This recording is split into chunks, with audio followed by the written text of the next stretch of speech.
A New Carlisle firefighter was killed and another injured battling a structure fire at a LaPorte area business this week. 41-year-old Jamie Middlebrook, assistant chief of the New Carlisle Volunteer Fire Department, was responding to a fire at KFEX Excavating and Trucking in New Carlisle near the border of LaPorte and St. Joseph counties. Middlebrook became trapped in the building when the roof collapsed. A fellow volunteer firefighter sustained burns and other minor injuries. The cause of the August 5th fire is still under investigation. Another public servant who recently lost his life was honored in Gary as part of a national celebration. For over 30 years, National Night Out has encouraged residents to join together with law enforcement and safety personnel to address crime and drug abuse in their neighborhoods. Communities across the region participated with safety tips, canine demonstrations, and entertainment. At Gary's Frable Park, the event included a special tribute to Officer Jeffrey Westerfield, who was shot and killed while on duty July 6th. I think it's incredibly important that as a city, we come together to show people that we are against the type of violence that took away my dad. We deal with different aspects of, of the law every day, but we're also mentors. I mean, we go into people's households, we actually, try and diffuse situations, and we actually try and steer people on the right path. So it's good to know that police officers are friendly and are there for them as well. Hammond, Valparaiso, and Portage also participated in the event, which organizers say now includes over 16,000 communities across all 50 states. The cities of Gary and Hammond are the recipients of Environmental Protection Agency grants totaling $500,000. The Great Lakes Restoration Initiative Shoreline Cities grants will fund green infrastructure projects to improve the water quality in Lake Michigan. The announcement was made in Gary's Marquette Park Pavilion this week by representatives of the EPA, along with U.S. Representative Pete Visclosky, Gary Mayor Karen Freeman Wilson, and Mark McLaughlin, Chief of Staff for Hammond Mayor Tom McDermott. Hammond will combine their $250,000 share of the grant money with another $250,000 from the city to make green improvements to the Hammond Marina and the Hammond Lakefront Park. Projects such as rain gardens and permeable pavements will help prevent contaminated runoff from flowing into Lake Michigan during heavy storms. The City of Gary will install bioswales, rain gardens, and permeable pavement to capture and filter stormwater before it drains into the city sewer system and before it reaches Lake Michigan. I also think it increases the value of people's properties, whether they're residential or their businesses, because you're seeing positive developments, in this case environmental, in the community itself. Hammond and Gary are two of 16 municipalities chosen to receive first-round funding for Great Lakes Restoration Initiative Shoreline Cities grants. Indiana's first female Supreme Court Chief Justice will take office later this month.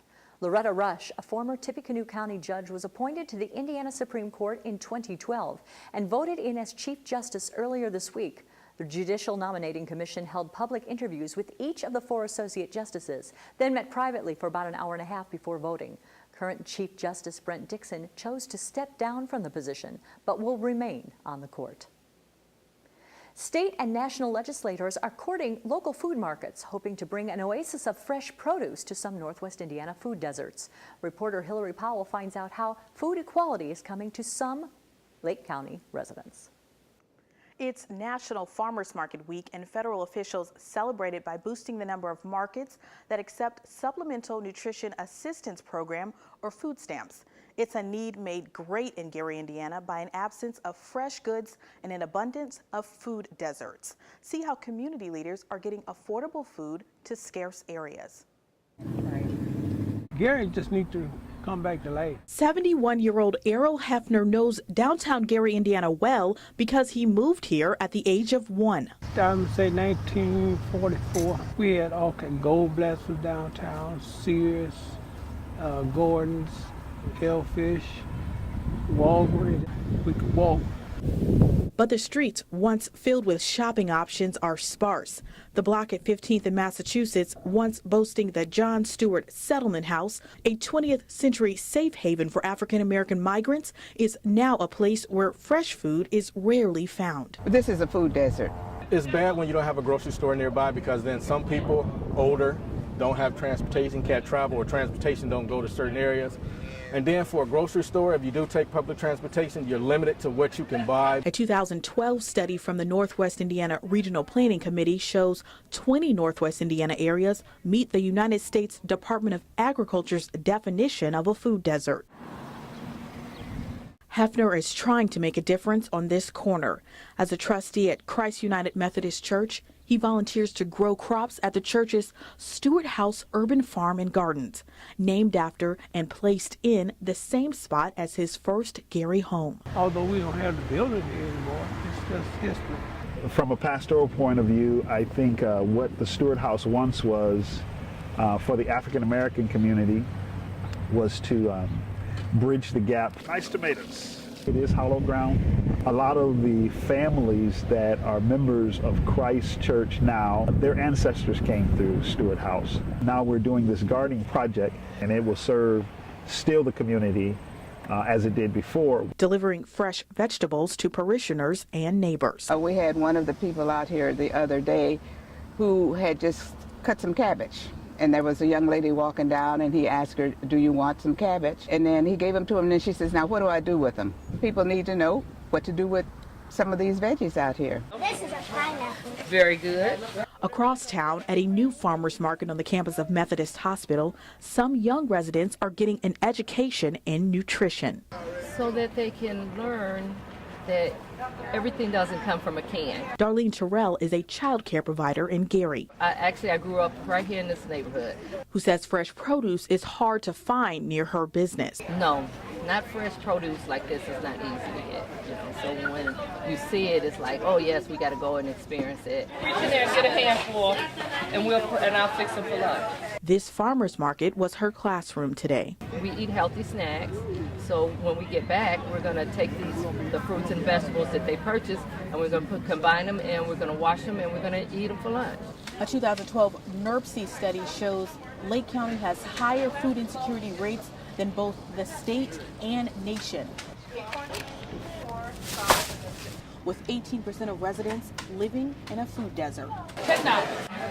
USDA Undersecretary Kevin Concanon says more farmers markets across the state are accepting Supplemental Nutrition Assistance Program, or SNAP, to fill a gap. It encourages people to buy fruits and vegetables locally grown, less processed, and two, it puts dollars back into those local economies in the form of farmers. It does take a car to go to my grocery store. Shoppers say proximity makes a difference in healthy food options. There needs to be a place where people can just walk in and get healthy food. Local experts say the community has responded when given a chance to get fresh goods. We had over $3,000 worth of product, and we sold more than 75% of what we had. Okay, the food is fresh and it's healthy. All right. Save some water, Earl. People were able to get food from here, and this is what we're trying to recapture in a small way. We got some squash. It was holy ground then. Is it still kind of reverent now? Yes, I believe so. I would say so. More information about area farmers markets and the Stewart House Urban Garden can be found on our website, lakeshorepublicmedia.org. Another public health issue concerning water, not land, has community officials double-checking the safety of area drinking systems. Steve Walsh spoke to experts about how a recent water contamination crisis in Toledo, Ohio, has implications for Northwest Indiana.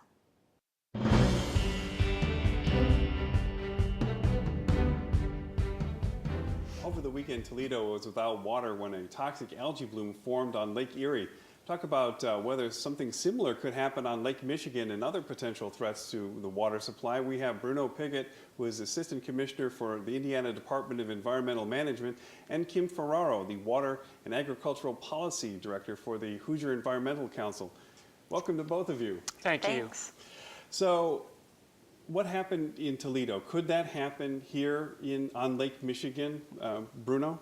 In Toledo, they water intake. It takes their water into their water treatment plant from Lake Erie. And Lake Erie has a very large coating of blue-green algae in it. And the water intake sucked it in And when they conducted tests, they found that the blue-green algae was in the system as well. The question about whether it could happen here, Lake Michigan's a bit different from Lake Erie. It's deeper. The water temperatures are different. There are some similarities, growth and development around the lake, and other factors that contribute potentially to the blooming of blue-green algae. So you would never want to say never, but there are fundamental differences between Lake Michigan and Lake Erie that would make it less likely that it would happen in Lake Michigan. Lake Michigan's deeper, it's a little colder, so it's a little less susceptible to this kind of algae. But there have been instances here on Lake Michigan, including up by Green Bay, haven't there? Yeah, and I would echo what Bruno just said, but I would add that although there are differences, there are many similarities. And what we see here in Indiana are warning signs that we really shouldn't ignore. And I'll throw out a few statistics, even though I promised I wasn't going to do that to you. Indiana's got 23 million acres roughly in land mass. 14 million of those acres is devoted to agriculture. 10 million of those acres we know uses chemical fertilizers, which of course is part of the problem. While the Lake Michigan watershed certainly doesn't have the concentration of agriculture that southern Indiana does, it does have a high concentration of agriculture, and that certainly is part of the problem, in addition to sewage overflows and issues like that. So these algae blooms, they're caused, for the most part, by agriculture and agricultural runoff of fertilizer? Well, I think probably Bruno would have the statistics on that more than I would, but I would say that the problem is that the other sources outside of agriculture are better regulated, whereas agriculture is largely exempt. Okay. So the blooms of algae, what the source of those nutrients are, differs depending on the specific lake you're talking about. There's some lakes that have heavy agricultural contributions of nutrients. And there are other lakes that may have lake homes, especially in northern Indiana, that have septic tanks that are not well cared for, and the septics can add nutrients that cause algal blooms. And still other places there are sewage treatment plants that So there are several different sources. Anything, we have unfortunately kind of have to wrap it up, but anything that can be done to keep this out of the water supply, what's the solution? I think there's a number of solutions, and everybody can get involved. If you're a homeowner, the idea is not to put phosphorus-grade fertilizer on your lawns. If you're a municipality, it's about helping to cut down on the discharge of phosphorus from your wastewater treatment plant. And if you're an agricultural entity, it's about figuring out how better to apply phosphorus and other nutrients in a way that keeps it on the land and not into the water. Bruno Piggott with IDEM, thank you so much for being on. Kim Ferraro from Hoosier Environmental Council, the same. Thanks. Thank you very much. Thanks. When it comes to professional development, women often have unique needs and challenges, from balancing work and family obligations to moving up the ranks in traditionally male-dominated professions. Many women seek advice from others, both men and women, who have worked through similar challenges. A local corporation is trying to make that mentoring process more accessible in order to sustain a pipeline of women leaders. A growing body of research suggests that workplace diversity is more than good social policy. It's also profitable. Organizations such as Forbes magazine and CNBC have acknowledged a growing number of Fortune 500 companies with women in top leadership roles, and local organizations are no exception. NIPSCO lately has put a major focus on inclusion and diversity, and really diversifying our workforce and bringing women up in the leadership roles that maybe they historically have not had. Catalyst, a nonprofit organization dedicated to workplace diversity, estimates that women make up about 47% of the total workforce, but only about 22% of utilities jobs. It's tough to get outside your comfort zone, and we feel that we always have to be the best educated, know everything about a topic before we're willing to take that step in or dip our toe into that water.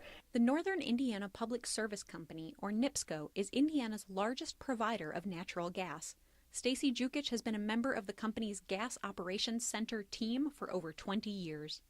I have a lot of outside connections with industry representatives, so I'm in a unique position versus I have more outside connections versus inside connections, mainly in the utility industry. I would hope to broaden that a little bit and get different service sectors and things like that, that I can get those connections, that if I needed help or needed something or just wanted to bounce some ideas off somebody, that maybe would provide me some value and help me reach the end game. In 2011, NIPSCO's parent company, NiSource, launched the Developing and Advancing Women at NiSource program, or DAWN. DAWN members tour various divisions of the company's operations and participate in peer mentoring and networking activities. It gives them an avenue and mentors who have kind of climbed the corporate ladder already to help give them some suggestions, support them in their effort, give them guidelines and rules and kind of goals to meet and help them kind of push them along the way. Jukic says NIPSCO recognizes the value of a diverse workforce, and the company is dedicated to increasing leadership opportunities for women. We've seen an evolution here at NIPSCO, since I have been here 23 years, of a more focus on developing the women and not being afraid to ask the questions, and even having male and female mentors. If you look at some of the women up in the ranks here at NIPSCO, and just getting rid of that protocol. If you don't have to be or that fear of being afraid to not knowing the answer, or being able to be a leader, not necessarily managing, but being able to lead people. NIPSCO is a sponsor of Lakeshore Public Media's Professional Women's Conference, taking place Thursday, September 18th at the Radisson in Maryville. For ticket information, call 219-756-5656 and ask for Lindsay. NIPSCO is also a sponsor of Lakeshore Report. Well, creativity and the outdoors often go hand in hand. Next weekend, both will be on display in Michigan City. John Kane has the details in this week's Eye on the Arts.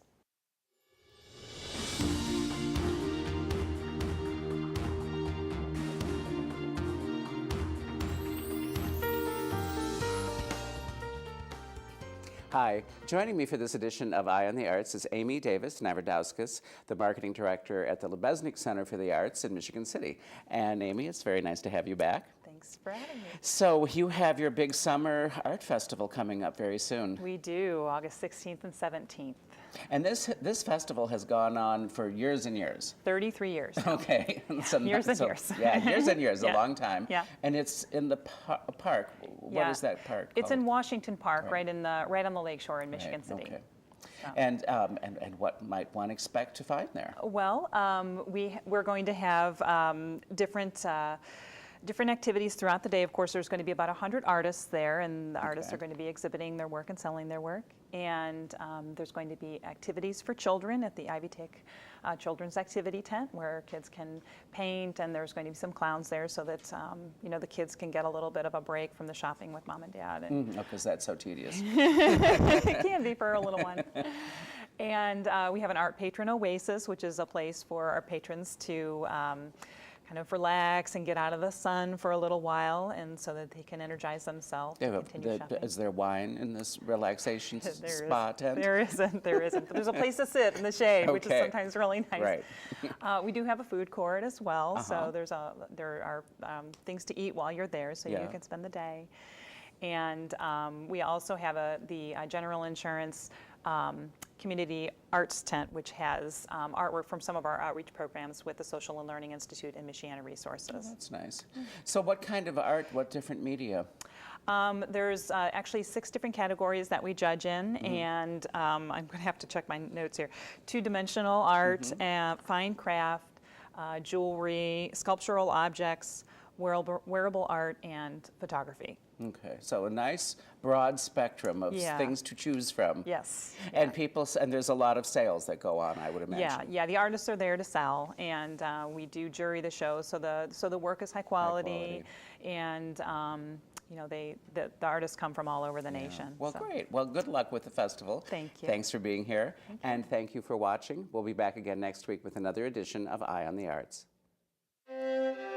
Eye on the Arts is made possible in part by South Shore Arts, the Indiana Arts Commission, and the National Endowment for the Arts, a federal agency. If you like the thrill of discovering hidden treasure and you're a fan of the great outdoors, you might want to check out geocaching like we did on this week's Jump in the Lake. Okay, found it. You can do all summer, something you can do. Okay, let's go. Is it under the grid? You see it? Yep. People all over the world are finding hidden treasure. What is it? It's a global scavenger hunt, and it's called geocaching. Where is it? Well, pretty much everywhere. All you need to get started is a GPS, some coordinates you can probably get from your computer. Now, if you haven't done it before, the best way to start is to go online. So I've already gone to geocaching.com and I have created my ID. I am Kristen, 2014, you can find me.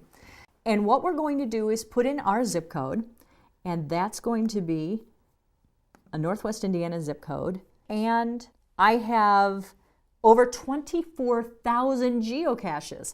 Now, what I also get here in the description are the coordinates. So I'm going to enter these degrees and coordinates into a couple things. I can use a portable GPS, which is very handy, or more simply, I can even use my phone. If I download the appropriate app, which I have, I can enter the coordinates into my phone and it will lead me to the treasure. Okay. Follow the arrow. Okay. Wait, I think my arrow's going the wrong way. I'm following you. You know what you're doing. It is. I think it's off. I mean, you start seeing the wildlife. I've seen deer. Yeah, we're really close. I think it's over. Okay, now he's going one way. I'm gonna go this way. Yeah. You will be. It says you'll be searching for a preformed bison or seed container. You're in trouble. That is small. Okay. A bison container is small. It's about 1.5 inches long. You might find them on the end of a keychain or something like that. That would lead me to believe it's not going to be on the ground, that it's likely going to be up in a tree somewhere. Oh boy.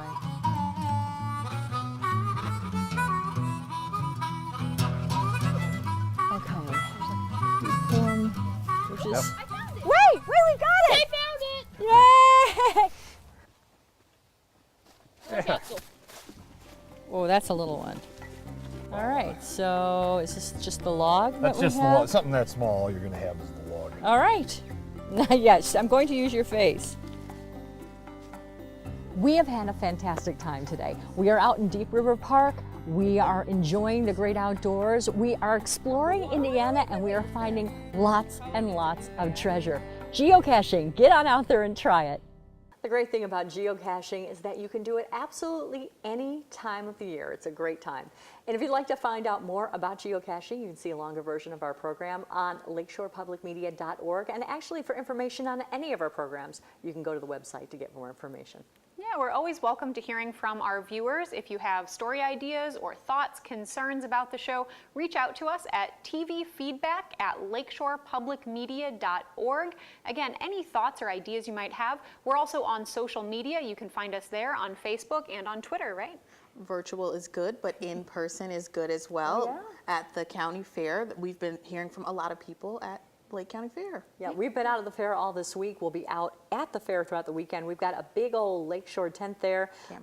We've got the radio station's been out there. Some of the TV people have been out there. I was out there eating way too much fair food, but it was a blast. We've got some music, and the fair, as you know, goes on through the rest of the weekend. So if you haven't had a time to get out to the fair, please come out and say hello to us. We'd love to see you there. As we leave tonight, as a matter of fact, we've got some footage from the fair we'd like to show you. We want to thank you so much for joining us. We hope to see you next time on Lakeshore Report.